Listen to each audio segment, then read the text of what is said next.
बिस्मिल्लाहिर्रहमानिर्रहीम। Video lecture में इक़रा पास बाईस कॉलेज में MCQs के सेशन में खुशामदीद कहा जा रहा है। First year commerce economics MCQs lecture number 13 video 13। इसमें फ़र्स्ट MCQs में which one is an indirect tax. दो किस्म के टैक्स होते हैं, एक डायरेक्ट और एक इनडायरेक्ट। डायरेक्ट टैक्स ऐसा होता है जिस पे लगाया जाए उसका बर्डन वो ही बर्दाश्त करे, उसको शिफ्ट नहीं करे, वो डायरेक्ट टैक्स है।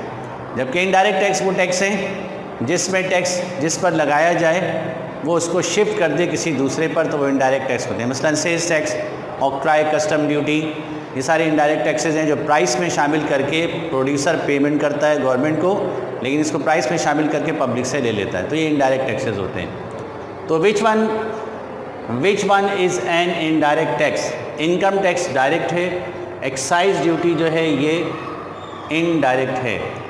तो which one is an indirect tax, which one is not, यहाँ था, is not an indirect tax. तो ये इनकम टैक्स जो है वो इनडायरेक्ट टैक्स है।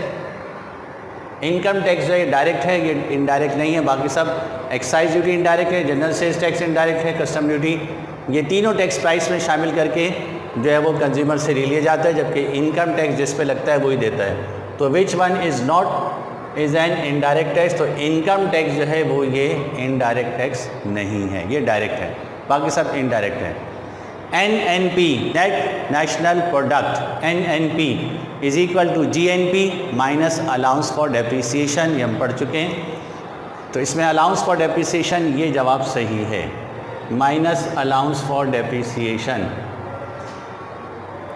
माइनस अलाउंस फॉर डेप्रिसिएशन, ये जवाब सही है।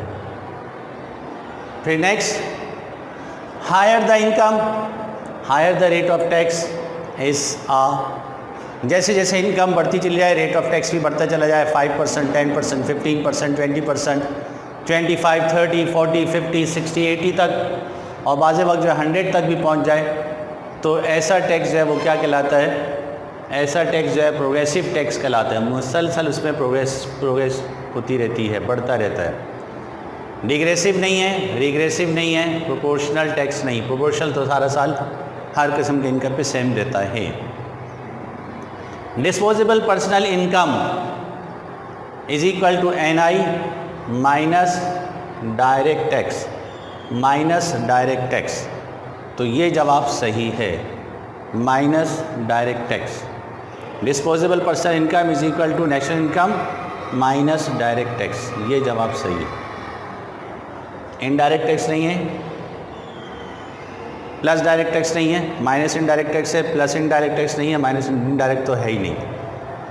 If the rate of tax remain same with the change in income is called. Income change होती रहे, बढ़ती रहे, 1 लाख, 2 लाख, 3 लाख, 4 लाख, 5 लाख, 20 लाख, 1 करोड़, तो जो है वो रेट ऑफ टैक्स भी वही रहे, वो चेंज ना हो, तो ये प्रोपोर्शनल टैक्स कहलाता है।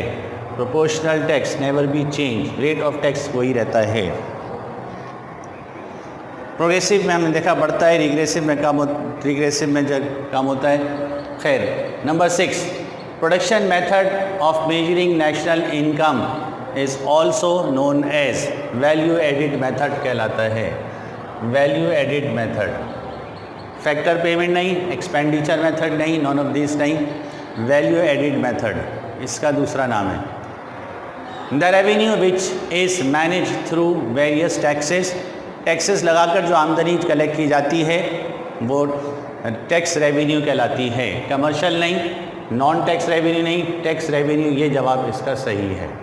टैक्स रेवेन्यू, ये जवाब सही है।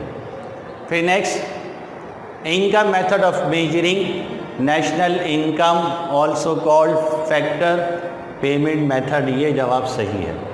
Factor payment method, value added नहीं, वो पहले आ चुका। एक्सपेंडिचर मेथड नहीं, ग्रॉस प्रोडक्ट मेथड नहीं, बल्कि फैक्टर पेमेंट मेथड है।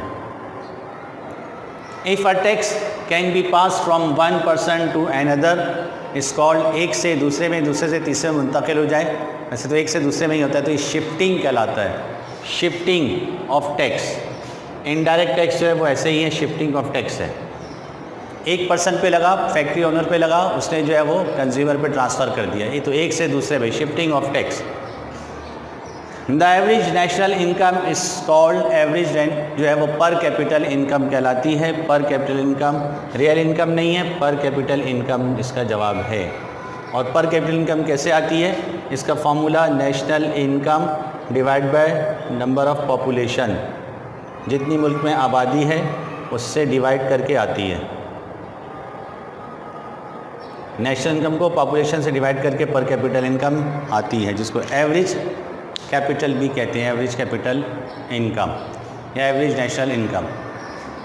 तो स्टूडेंट ये 10 MCQs आपको इकोनॉमिक्स के और दे दिए गए हैं। इसको आप जो है वो अपने रजिस्टर पे उतारेंगे ताकि आप फिज़िकली इंशाल्लाह जल्द आने ही वाले हैं। तो फिज़िकली जब आप आएँ तो इस पर आप चेक भी करेंगे और इस पर डिस्कशन भी करेंगे, और इसमें आपके फिर जो है वो टेस्ट सीरीज़ जो है वो भी इंशाल्लाह होगी। तो अगली जो है वो क्लास तक के लिए आपसे इजाज़त चाहते हैं। अल्लाह हाफ़िज़, अस्सलाम वालेकुम।